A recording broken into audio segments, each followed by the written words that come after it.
Hi guys, welcome back to Making Mischief, and today I'm so excited because I get to talk to Stacey, who is Stace Book Space on TikTok. Hey Stacey, how's it going? Hi, it's good. I'm very well, thank you. Thanks for inviting me. Yeah, absolutely. Guys, if we seem out of it, it's because it is Sunday night and Stacey's in the future in Australia in the Monday morning. So that is where we're coming from right now. Usually I just like to start off, we're talking with emerging authors, talking about kind of how they got on BookTok, were they writing before they got on BookTok, and sort of like what that journey was like, if one inspired the other. Right. I started writing when I was like 17 or 18, I think, but didn't take it seriously. It was just a hobby. It was just something that I did for fun. But my dream job was to be an author, but it felt the same as when someone says they want to be a pop star, or or like they want to start a band. Like it's the thing that you hope for, but you're unlikely to achieve. So you do the right thing and go to university and be boring. So that's what I did, and became a teacher instead, and was still just writing on the side. Never considered self-publishing, didn't know what it was for the longest time. And I was scrolling through TikTok one day, and there was this, do you know Tiffin Books? Yeah. So I love her. She was the first BookTok account that I came across, and she was just flipping books like a sorceress, like just doing the transitions. And I was like, a book's a thing on TikTok? I thought this was for kids. Is this for grown-ups as well? I was really taken aback. I was old. The reason I was going on TikTok was because there was a pandemic and I was bored. I was at home all the time, and I thought, oh, I wonder what this is. I'll give a quick look. So delved right in deep to BookTok. So I found Tiffin Books first, then I found Caven, then I found you. You were the first 3 BookTok accounts that I followed. And then it just slews from there. So you got me hooked on, I think at the time you were hooked on From Blood and Ash. Yep. And so you were the one who introduced me to that. But so was Tiffin Books. And then Caven got me started on Akatar. So I read all those books only after joining BookTok. Okay. And it was just so fun. It was such a cool community to be a part of. Eventually I went, I know stuff about books. Been reading my whole life. I've got all this stuff. Like, I should talk about it. And I made a couple of videos. They didn't really do much, but I went, that was fun. I'll do a couple more. And I did. And suddenly I think I posted one at 10 o'clock at night and went to bed, and woke up in the morning and opened it and went, oh my God, what has happened? What have I done? And it skyrocketed, and it kept going.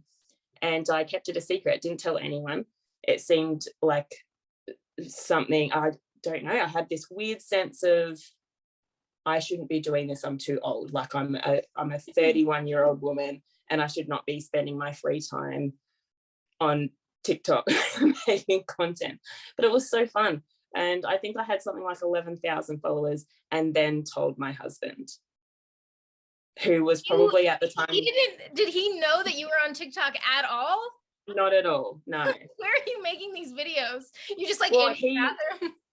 Well, because he's a shift worker, he's often not here at nighttime. And that's why I get bored, because I put the kids to bed and I'm kind of like, okay, should I read? Should I watch TV?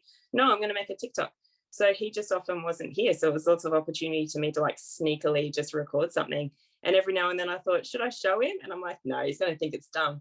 So I didn't. I think I got to 11,000 followers. I'm like, it's going to be awkward if someone from our real life sees it and informs him.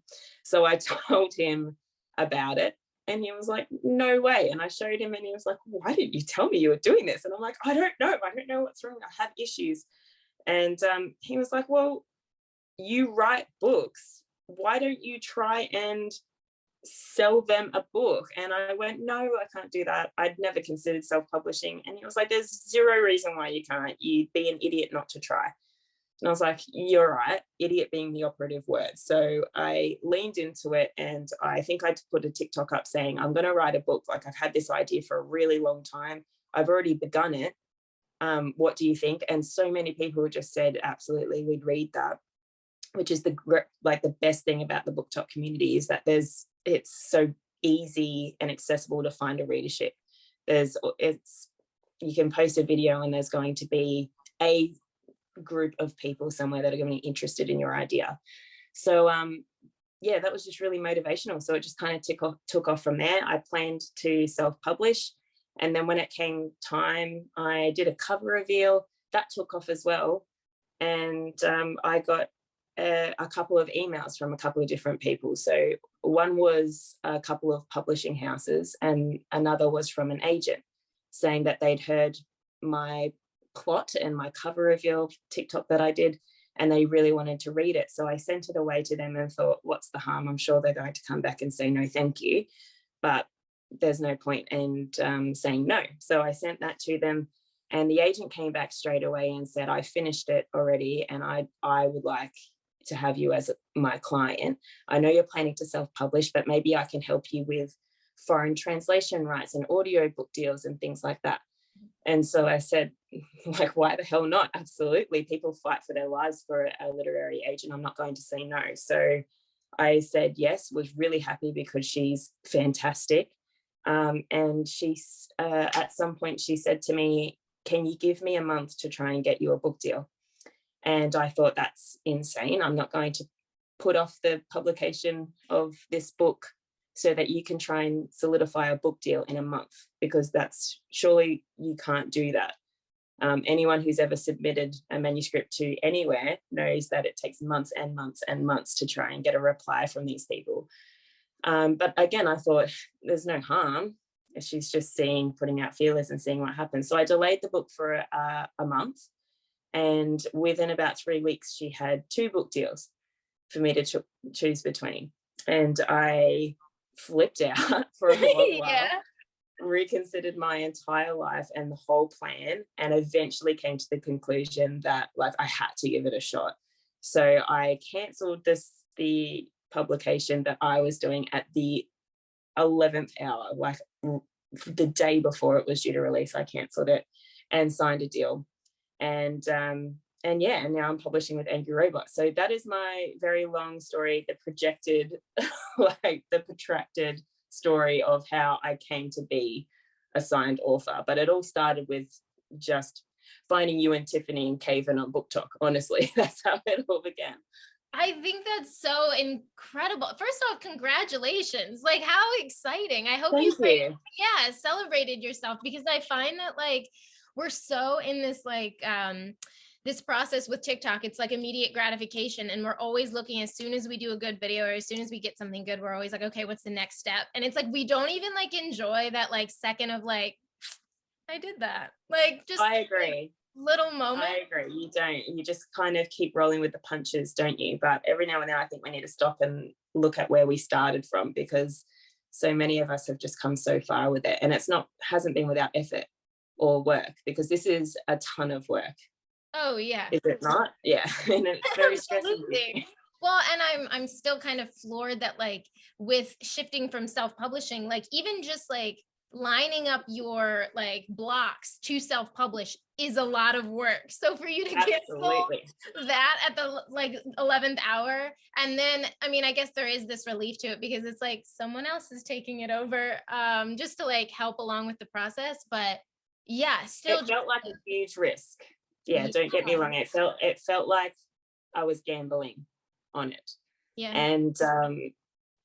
And it's not something that I would claim to understand as well. I still felt so new to everything. I'd never released a book before, so I had stumbled my way through the self-publishing side of it, and had fallen short again and again, and had just like tried to keep learning, and had finally gotten myself into a point where I was like, I'm ready to release, and then literally cancelled it and ended up opting for trade publishing instead. And at the time I just felt sick, so I didn't really stop and celebrate. I just went, no, this could be the very death of me. This could be where it all falls apart. But I'm so glad that I chose to do what I did. And it's been wonderful. So now I can stop and look back and go, yay me. Like, that's fantastic. Like, I don't know, I'm just shocked all the time. I'm just shocked. Yeah, I was about to say, because like there is this little, like, the side that feels like you made all of these like learning moments and like failures, and then you learn from them in order to self-publish. And so you have this whole journey, and then it almost feels like this is such a harsh way to say it, but like it feels like blue balls, because like you're like, wait, no, I did everything, I got there, we're almost there, and then you're like, just kidding, we're gonna go another route. And like That's exactly what the fuck it was. And it was terrifying. It felt like just switching trains at the very last second and going in a completely opposite direction. That's what it felt like. And it was terrifying. And it was also talking with my agent and talking with the people at Angry Robot. They're essentially people that I don't know. And at the time, I'd known my agent for all of a month, and we'd had maybe 5 Zoom meetings together. So I'm putting all of this trust and this faith in people that I essentially don't really know. So that again is terrifying. But I don't know, sometimes in life you just have to look at your 2 options and pick the one that scares you most, because usually it's the one that has the most rewards. So far it's been so great. Like I'm very, very lucky. Yeah, no, I think that like that's a good point of like you basically are like giving your baby to these people who like, yes, their job is to do this, but like you don't know them. They haven't been through, like all the drafts that you've been through. They haven't like, been step by step with you throughout the process. So like, hell yeah, right. Like, going for it. But also, never underestimating that, just like how much of a risk that was as well. Absolutely, yeah. Speaking of but, this, let's talk about her. Let's talk about Ledge, and let's talk about, I love to start off just like give us a little rundown of what kind of story we're working with. Like what world does it come from, genre? We can get into characters as well, but like what world are we diving into? So this is an adult romance fantasy, or fantasy romance. Good to hear. I'm in. Okay. My fave. So this whole story is about a woman called Dawson, who's around 24, 25 years old, and she lives in a place called the Ledge, which is this icy shelf way up high on a mountain. And the Ledge is essentially a prison for the people who live there. There is this great big rock face on one side, this mountain face, and it's unclimbable. And on the other side, the rest of the ledge is encompassed by this great big chasm, which is uncrossable. So for the people that live on the ledge, there's no escaping. They have, Dawson was born and raised there. She's never known anything different. But the people who are existing on the ledge are aware of how they got there. They know that 50 years previously, they were all living happily in the valley off the mountain, and that their village was raided by these creatures of the mountain called glacians, where they raided their village and they herded them up the mountain, flew them over the chasm and dropped them on the ledge. So they know how they got there, but they don't know why they're still there. They don't know why they were kept alive, but they know that for one reason or another, the glacians need them. So the glacians are essentially these great, big, hulking men and women that look a little like humans, but they have wings and they're ghostly pale. They can only survive in the cold. And they fly across the chasm every now and then, drop down some supplies to keep them alive, but they also fly over the chasm once a season and select a few of the villagers, pluck them, take them away across the chasm back to their kingdom, and those people are never seen again. And the people that live on the ledge have no idea why that happens or what they use them for. But lo and behold, the day comes that Dawson is plucked off the ledge and taken over the chasm and into the Glacian kingdom, and she learns what the hell's going on. Dude, I'm already like, cool. When is it coming out? Okay, what inspired you to write this? Like, when did you get the idea for the ledge? I really wanted to write a story about someone that was having to survive an incredibly hostile environment. So I had pictured this woman kind of running around this hostile, snowy place and just having to do crazy things in order to survive the wilderness. So that's sort of how the idea started. And I'm also a little bit obsessed with any story that has some kind of prison break or some kind of escape story. And this particular story is all about Dawson trying to escape the Glacian kingdom, escape the ledge, and find her freedom. and she has to ally with enemies along the way and all of that. And it just really intrigued me. So I really liked the wilderness aspect of it and her having to survive that. I really liked the idea of this really strong bad bitch who knows exactly how to keep herself alive as well, and has learnt not to rely on anyone except for herself to do that. So that, yeah, I don't know, that just really, it did it for me. So somehow I tried to craft a world wherein she was trapped in a place like that in a way that made sense, and tried to put obstacles in her path to show how awesome she is. And yeah, and it all came together somehow. And you can tell me if this is a spoiler, but is her, like you say, she grew up there, are her parents still there? No, so she had, it's habitual on the ledge that people die, they don't last long, they die from pure exposure. The icy shelf is slanted down towards the chasm, so if there's a particularly bad storm, people are sort of swept away and taken into the chasm at a moment's notice. They starve to death. There's lots of ways in which they die, and one of the intriguing things about Dawson and the other characters that are sort of left on the ledge is that somehow they've survived that. They've survived, they've beaten the odds, and they're still alive. And so therefore they are complete savages. They're brutal. They've learnt to be that way in order to survive. It's a bit of a kill or be killed world as well. They steal from each other. There's no real alliances happening on the ledge either.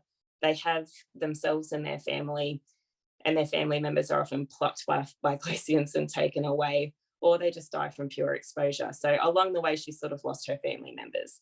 She had a grandmother and a mother and a sister, but for one reason or another, they've all perished, and she's the only one that remains. Okay, well, I'm trying to think of this show. Do you know what I'm talking about? It's like they're on a train and the world is basically like covered in ice, but they're on a train. What's it called? Snowpiercer? Snowpiercer, thank you. That is what this is reminding me of a little bit, where it's kind of just like the stakes are that high, and the people who are there have like been basically like they've grown into like savages in a way because it's the only way to stay alive, and just like right. Just the way that they carry themselves is different. And I mean, the danger and tension in that show, I think it was a book first, but the danger and tension in that show is kind of what I try to emanate in the book as well, where there's this constant sense of you could die at any moment, and you have to keep going, you have to keep fighting, you have to get up and keep moving, because staying still means literally death. It's too cold to stay still. You have to keep moving all the time. So hopefully I've put that kind of pacing in the story so that comes across. Is that something that you also enjoy reading? Is anything when the stakes are that high? I think I enjoy anything that makes me turn a page because the stakes are that high, but it doesn't need to be quite that dramatic. Sometimes historical romance or just a straight up rom-com feels that way. The stakes are that high that you keep turning the page because they could break up at any moment, or there's some kind of underlying plot that might be revealed at any moment, and you know it's coming, and so you keep turning the page. So that's what, when I read anything that has an adventure story or a quest in it, I'm not invested unless the stakes are really high. So yeah, I think I did that on purpose because I wanted people to want to keep going. I want them to feel tense the entire time. Awesome, thanks for that. I'm so mean. I was about to say, but it's gonna keep me reading. Like that's what keeps me attached to people and to a story, and will make me like literally fly through it as a reader. And now I'm curious, like how long did this take you to write? Like were you writing like where you were like almost like you couldn't get the words out fast enough? Yeah, there was definitely times. I think it took about 5 to 6 months for the first draft. Mm-hmm. But I will say that when I write a first draft, I don't do any editing at all. I really just pound out the words as fast as I possibly can, and I don't worry about the plot holes that I know that I'm forming along the way. And then I'll go back and clean it up as best I can. And it's been through something like 7 edits since then. So I'm pretty confident now that I've gone back and fixed up everything that I put through. But I tend to manage to smash out the first drafts in a reasonable amount of time. I don't think 5 to 6 months is particularly quick, but I don't know. I've got 2 kids and a job and all of that stuff. one day I won't be impeded by work and I'll be able to just do this, but that's way off in the future. I was about to say, I don't know, like as we talked about earlier, like I talked to Amber back like a couple of months ago, and she also has this full-time job, and I'm like, you also have kids. Like, I'm like, when did you write? Like, is this like, are you like kind of after work every day? This is kind of like your like escape? Did it feel like that sort of thing?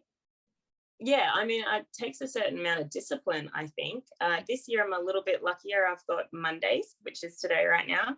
I've got Mondays at home where the kids are at school and I'm not at work, which is awesome. Last year it wasn't the case. I was at work, and I was therefore left to write at nighttime. So if I wanted to write, it was at night. And there were times where I didn't want to and I just wanted to go to bed. But for the most part, it feels like a hobby to me. It feels fun. It's something that I do for enjoyment as a creative outlet. So I'm not really working too hard to make myself sit down at a computer and type. I actually just really enjoy it. Hopefully I'll never lose that. But yeah, it does take a certain amount of discipline for sure. And there's definitely times where I'm like, oh, I don't want to do that today. But when I was writing Ledge, I didn't have those blockages so much. I just wanted to get the first draft done. Well, I was about to say, you were talking about drafting and editing, and I personally, whenever I used to write, I was like, get me the first draft out and I don't want to look at it again. Like editing was such like I was like, somebody else look at it, tell me what I need to change. But if I have to reread this thing, I'm going to hate it. So how do you feel about editing and the second draft process? Oh, it's a good question. Any book that I've written previous to Ledge, I've never taken very seriously. So I pump out the first draft and then I literally put it aside and never look at it again. And I think I always thought in my head, one day I will go back to those and I will see which one looks good and I will do it up properly. And that never eventuated. Usually by then I have another story idea that I want to pursue.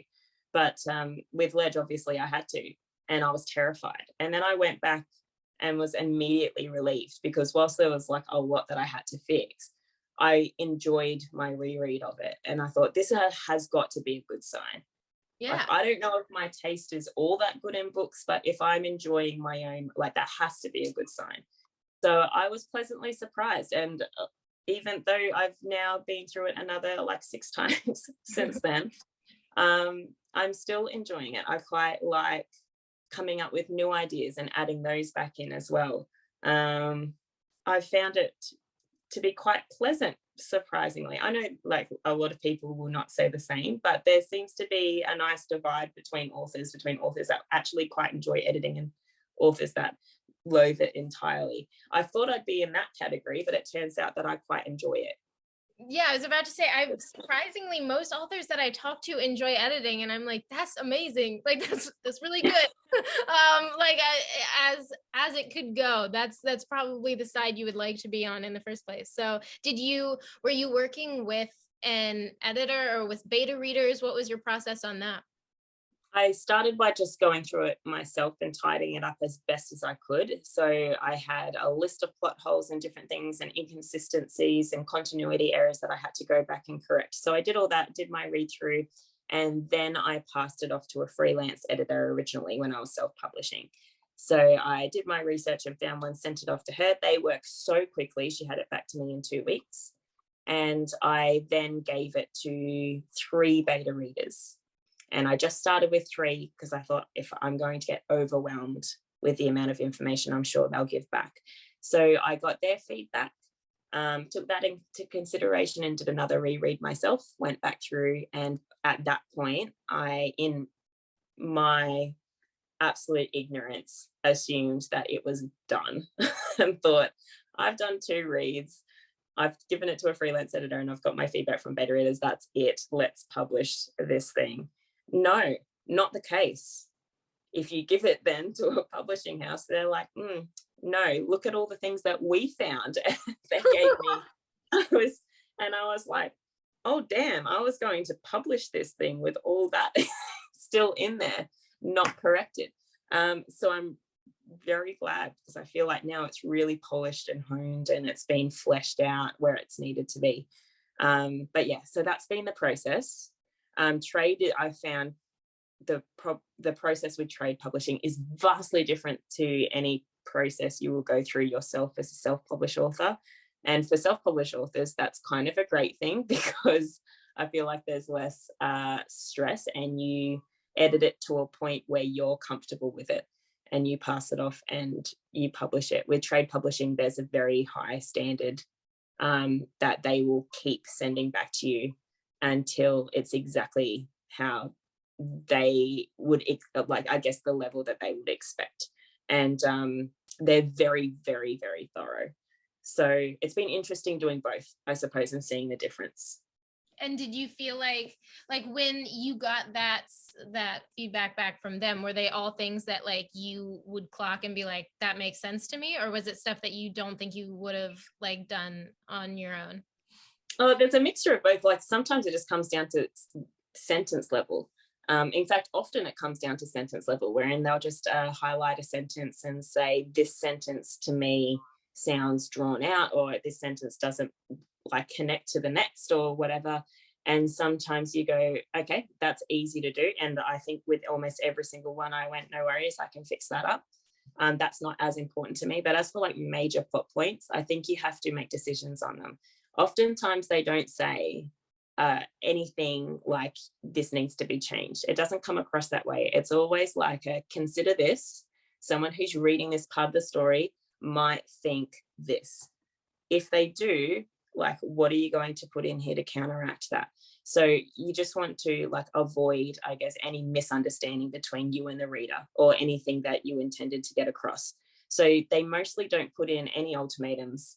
It's all just consider this and think about whether or not that's important to you, or whether you want to make some changes because of that. So they're just very thorough. There's definitely been a couple of times where I went, no, I disagree, I'm going to leave that in there, or no, I disagree, I'm not going to add that. But they were few and far between.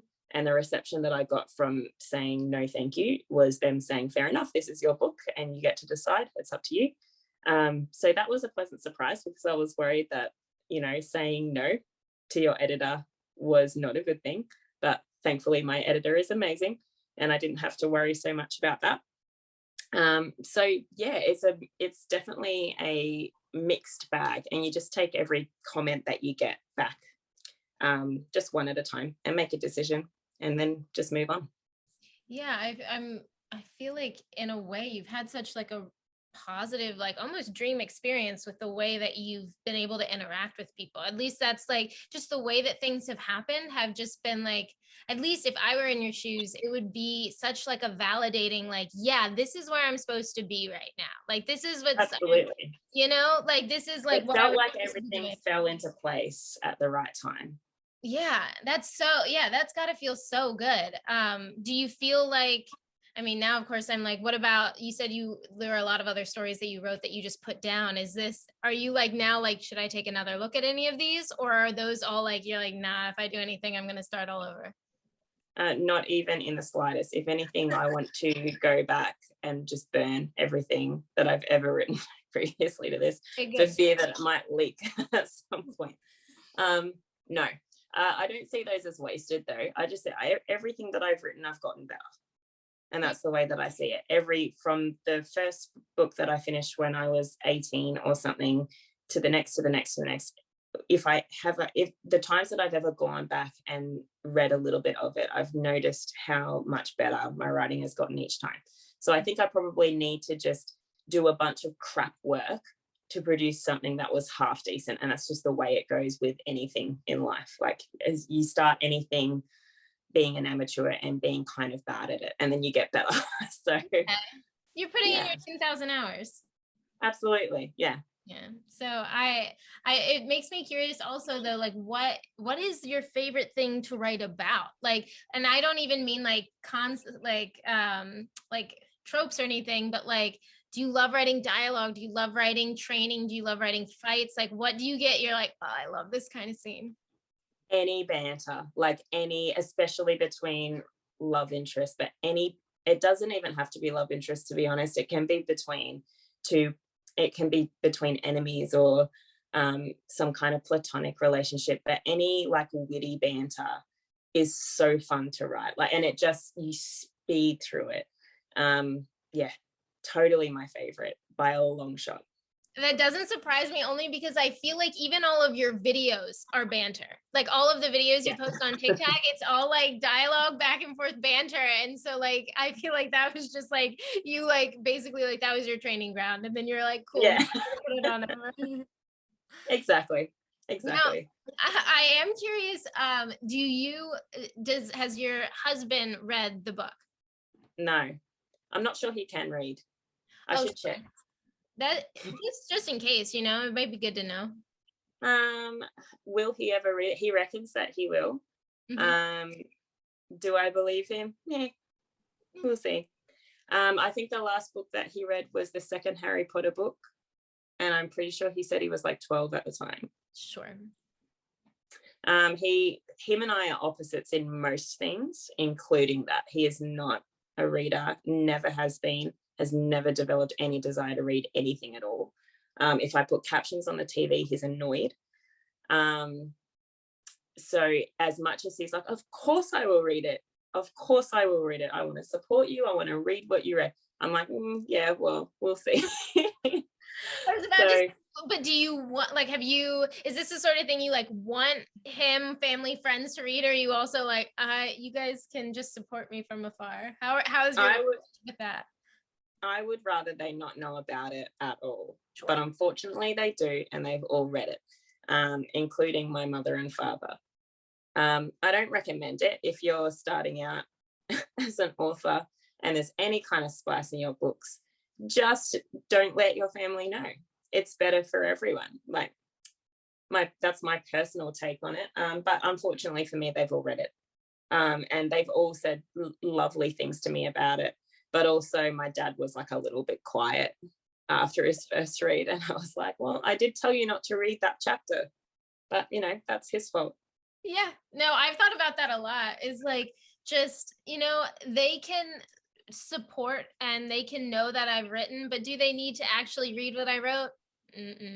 I'll give you I'd rather they didn't. Yeah, like I'll just give you a teaser, like this is the content that we're working with, and just know that it continues like that throughout. Yeah, my friends are different. I don't mind if my friends read it, but my family, no. Yeah. My mum also does this weird thing where any book that I've ever written, she's wanted to read after I finish writing the first draft. And I have let her most of the time reluctantly. But I also know that she's going to pick it up, look at the main character's mother and go, that's me. Is that really what you think of me? I'm like, no, this is not an insert. Okay. The main character is not me and you are not her mother. Yeah. But every time she does the same thing. Because I think I'm even guilty of that. Sometimes if I read something that I know my friend has written, I'm always like, do you identify with this main character? Is one of her friends based on me? Like, I'm just like, because we all do that. We're all like very central in our thoughts, but whenever people write, it's like, no, we're building like, you're stealing like aspects from every person who's been in your life, every person you've ever seen in media. And you're like, cool, let's make this cool little like conglomeration of a figure. And this is my character. Absolutely. Yeah. And I kind of think as well, like my mum is so great and she's such a great mother that she couldn't possibly be the mother of a main character in a story. That's not the way that it works. Right. So yeah, she's often offended and I have to have the same conversation with her every time she reads any of my writing. It's fair. At least you can prep before each conversation, be like, yeah, just have your little like notes in the background to read. That's right.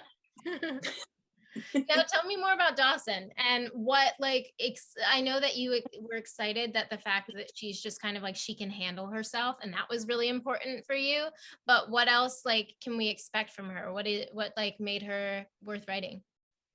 So she has been trained to survive in these elements in this hostile place by her grandmother first and then her mother, and she's now alone, but she kind of is quite capable. Having said that, she has this sense of being quite lonely and wishing she had those family members back, but never really showing all that much feeling in that regard because she sees it as time wasting. So anything emotional to her is wasted energy, and she has other things that she needs to do.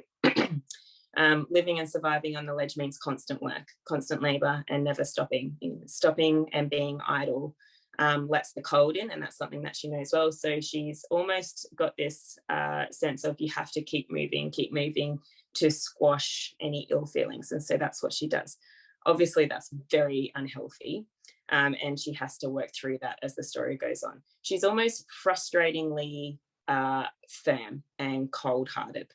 And she, again, has learnt to be that way and to push everyone aside because she doesn't trust anyone. People on the ledge don't. They know that any possible alliances they make with other people on the ledge are probably going to lend to them stealing their things, or stealing their food, or stealing their shelters and stealing their homes. So it's not really just the environment that's hostile, it's the people too. And she knows that the only person that she can really trust, at least on the ledge, is herself. But she is made to ally with people when she's trying to escape. And she has an entire mountain that she needs to traverse to get to safety.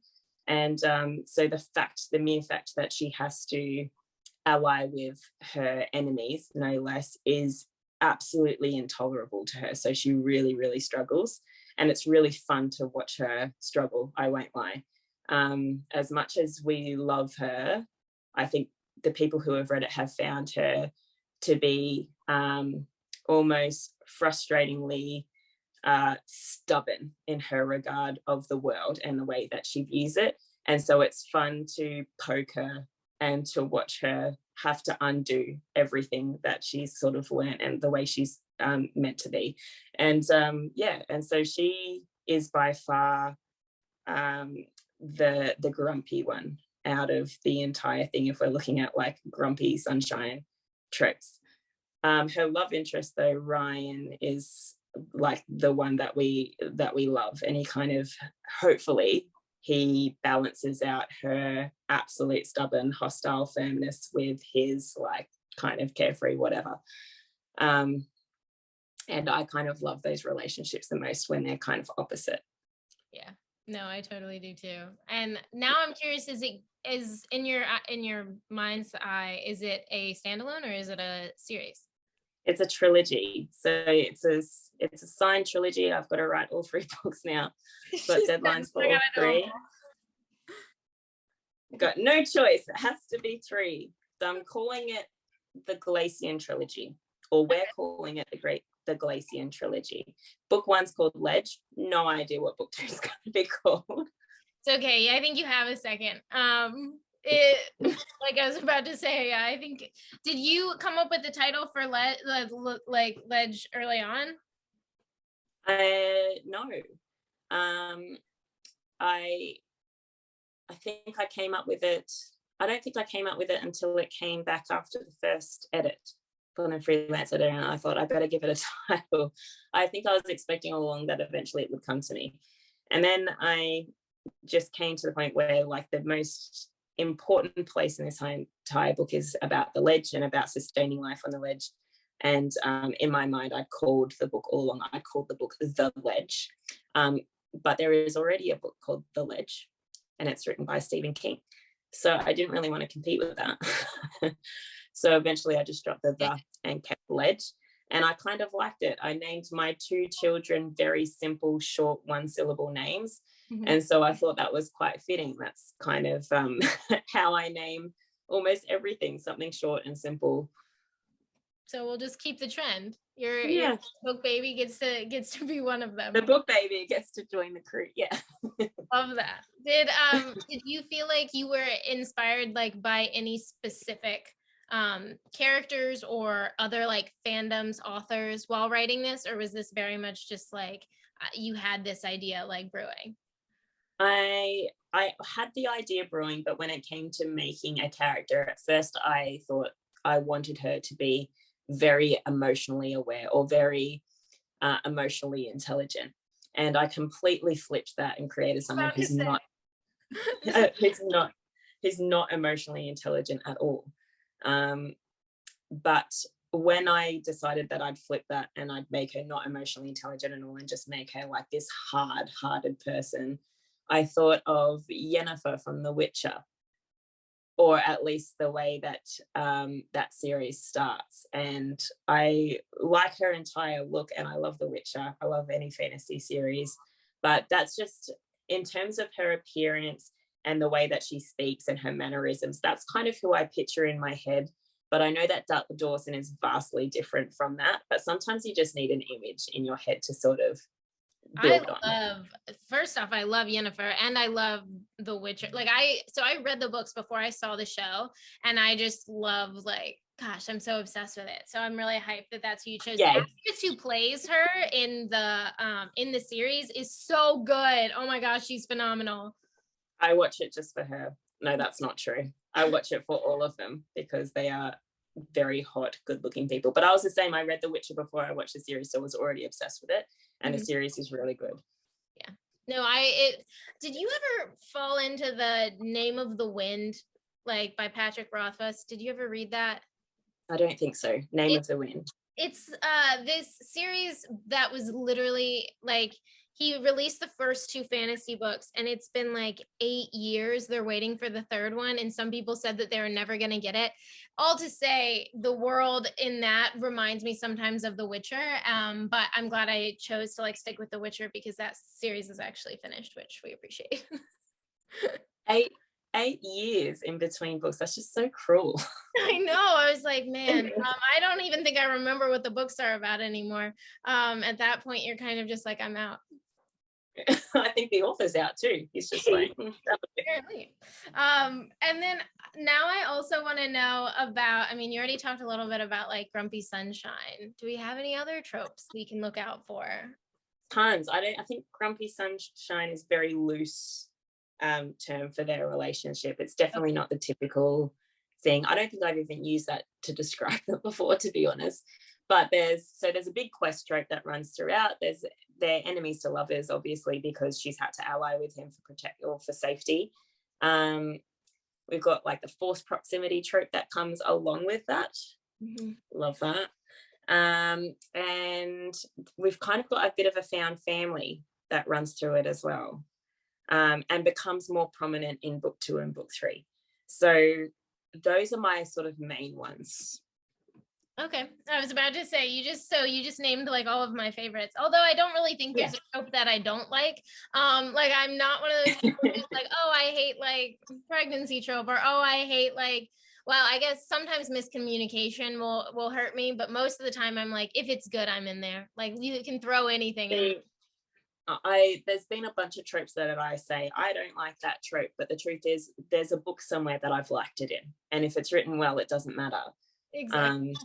We see that on BookTok a lot, don't we? We talk about a specific trope, and there's someone in the comments that says, oh no, I wrote that trope in my book, and you go, that doesn't matter. It matters how well you wrote it.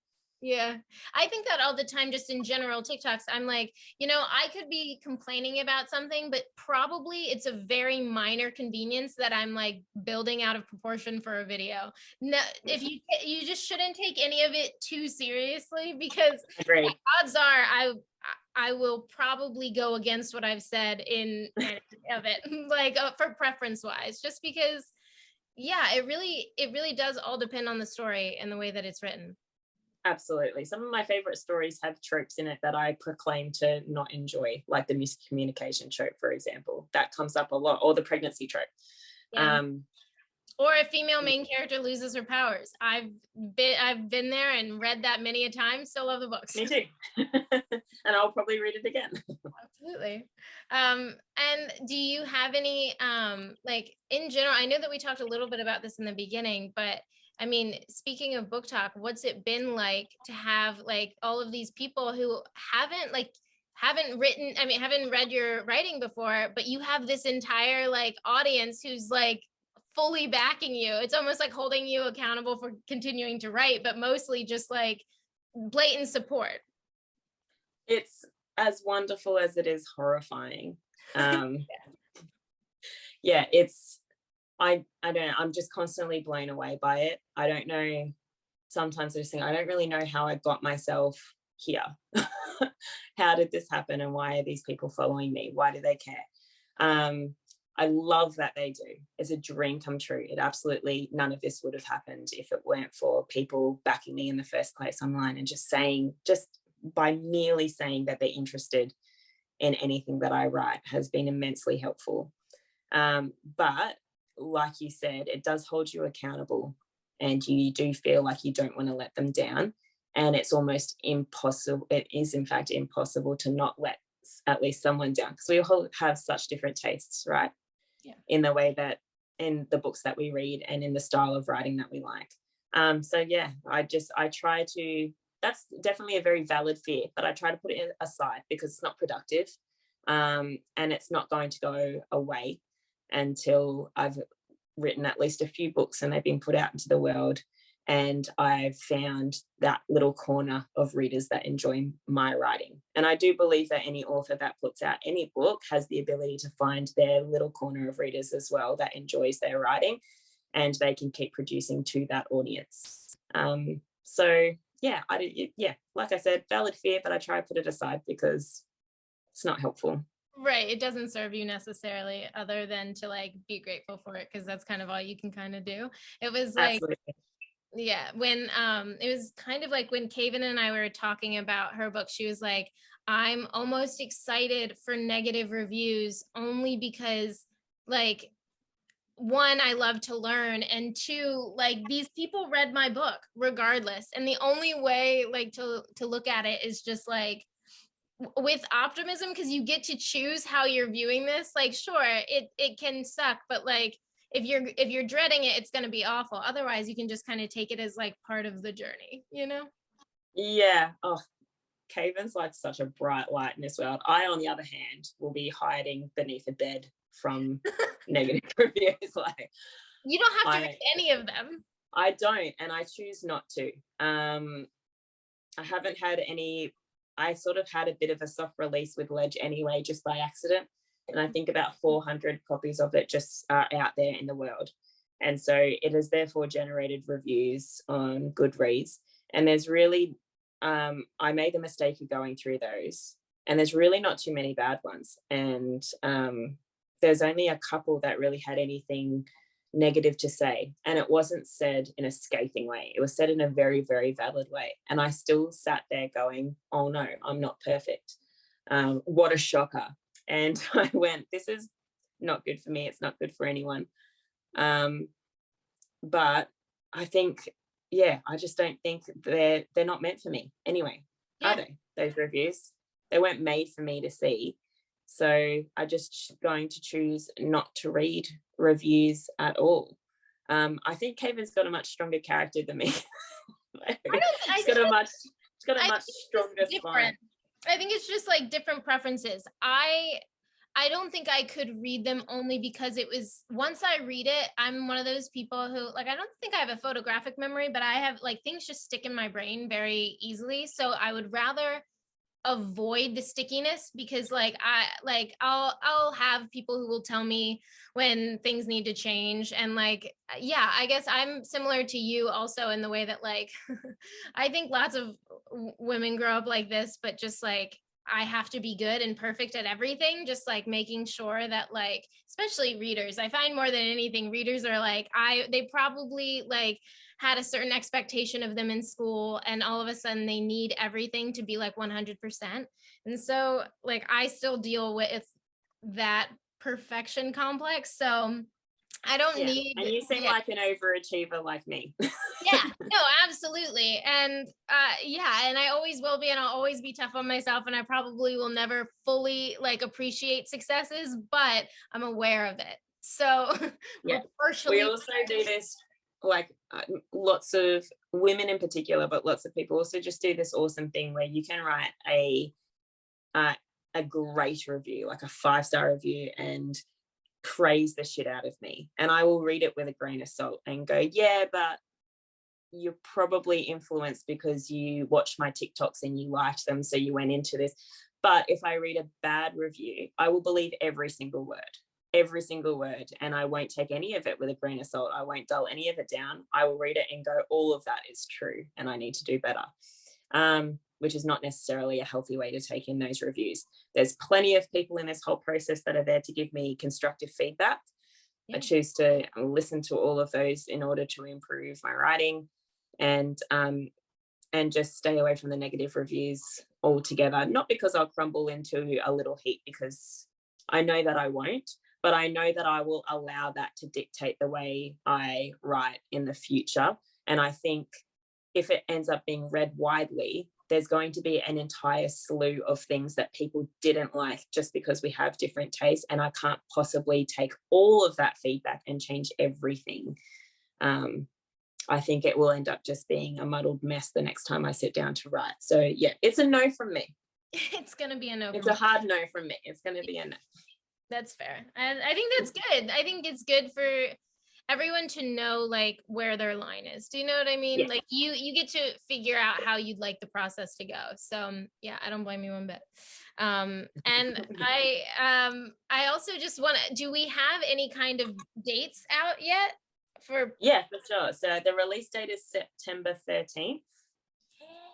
Okay. That's the day that we're counting down to. There should be some arcs going out soon. Don't know who to. It's not up to me anymore. But yeah, September 13th. And we are right on track. And are we pre-order open yet or no? Pre-orders have been open for a little while now, so you can pre-order it now. Pretty much all online bookstores are all open that I know of. Okay. Hell yeah. Okay. And I'm also like, of your books that you've been reading this year or that you're like that are coming out this year, are there anything that like you're really excited about or have been really excited about? My TBR is so long that I'm not sure I can afford to be like super excited about anything in particular. My TBR, and I will still buy a new book every day. So, but I don't know. We also just have like these awesome friends on BookTok that are releasing books now, and when their book comes out, I'm going to go feral. I know that I will. So, Caven, Samantha, Amber, Hannah, any of those ladies, I'm sure there's more. When their books come out, if they come out this year, I'm not sure about Hannah's, but I know that the other three, or at least I hope that the other three will. Those, I really want to read them really, really badly. So they're the books that I'm anticipating most. Otherwise, my TBR pile is too long, and I'm like closing my eyes and blinding myself to anything that's releasing this year, because it's going to distract me from all the stuff that I have to read. And the writing piece, the next book. No, right. So yeah, we will not talk about other ones yet. I think books yet. But no, I feel the same way, and I love that this community is such that we get so excited to support each other. Like I have only seen people just like absolutely fanatic, like where can I get the book? How can I support you? All of the above. And I just think that it's very like, who would have thought this would come out of a time where we're all stuck in our houses for two years and we're like, let's go on this app and talk about books we like to read. I just find it amazing. I think it's amazing too, but it feels strange that my entire life I thought I'd really like to be part of a book club and could never find one, because that's just not a thing that physically happens all that much, and certainly not in the towns that I grew up in. Yeah. And I didn't know anyone that liked reading as much as me either. I didn't have friends or family members that were as obsessive. They'd pick up a book every now and again if it was trending, but other than that, no. And if I talked to them about it for anything longer than a couple of minutes, they were like, all right, well, please stop. And that's fair enough, really. So I find it weird that in my adulthood, I finally found like this humongous community of people that I can blab at to my heart's content. It's my favorite thing because I truly have like found some of my closest friendships out of it. Like I found people who live in the city that I am in, that I hang out with regularly and talk to every day. And I'm just like, yeah, I think it's something that so many people needed in a time, like especially in that time, but in general. And I feel like we've absolutely, like as a community, as a collective, have changed the way that publishers and like just how the publishing industry works. And that's pretty fucking cool. We are so powerful now. It's insane. Yeah, no, I actually, and it's funny because I work with like authors and publishers for my job, and it's just like everyone will always say like TikTok is where I result in sales. Like I can always tell you if my TikToks are going well, like my books are being sold, and that's like that doesn't happen in the same way on any other platform. And I'm just like, where you can see how the data translates. yeah, and that's what people have been searching for so long. They're like, where do I put my money? And I'm just like, surprisingly, yeah, put it in the clock app. Yeah. But I also just want to give you a moment, like before we like hop, just to talk about any ways that we can support you. Obviously, we're going to pre-order it. Obviously, we're going to buy it. We're looking out for September 13th, right? Yes. Okay. And following all of your socials, but is there anything else we can do for you? I think they can always go to my website, which is staceymckeownbooks.com. And you can subscribe to that if you like, because I'm putting out more regular emails just with some inside knowledge of Ledge and the whole Glacian world in preempting the release. So some different things that you might want to know, or things that you just might enjoy knowing. Any new news that comes out of all the book stuff, I'll put out there too. You might be able to get a taste of my writing as well, which is really exciting. I think that's the only extra thing though. If you're following my socials and you're pre-ordering, then you're already one of my favorite people. So we are a fan. Well, thank you again for coming and chatting with me. I'm so excited for your book to come out. And yeah, I just love being able to chat with you for a bit. Oh, thank you. You're doing such an awesome job. You really I don't know, you're just killing it at the moment. Thank you. I feel like I can't really see the forest through the trees, but like I'll get there. You know what I mean? When you're just like juggling a lot. Oh yeah. Like, you're just like hoping you don't drop anything. But little moment of reflection, you were one of the first people that I saw on BookTok, and I was like, this girl's amazing. And you were talking about Blood and Ash and a couple of things. Oh, Furyborn. You're the reason I bought the Furyborn books as well. Right there. Yeah, right. I got the Furyborn books on my shelf because of you, and I love that series. And now I get to sit here and chat to you. I know, and I love how full circle that is. Yeah, I think that's like I love how people associate me with certain books, and like how I associate books with other people. Like, yeah, it is so dope. Yeah, so guys, comment and let me know if you want to see any other authors. Go run and pre-order her book, and like, subscribe, do all the good stuff, and we will see you next time. Yay.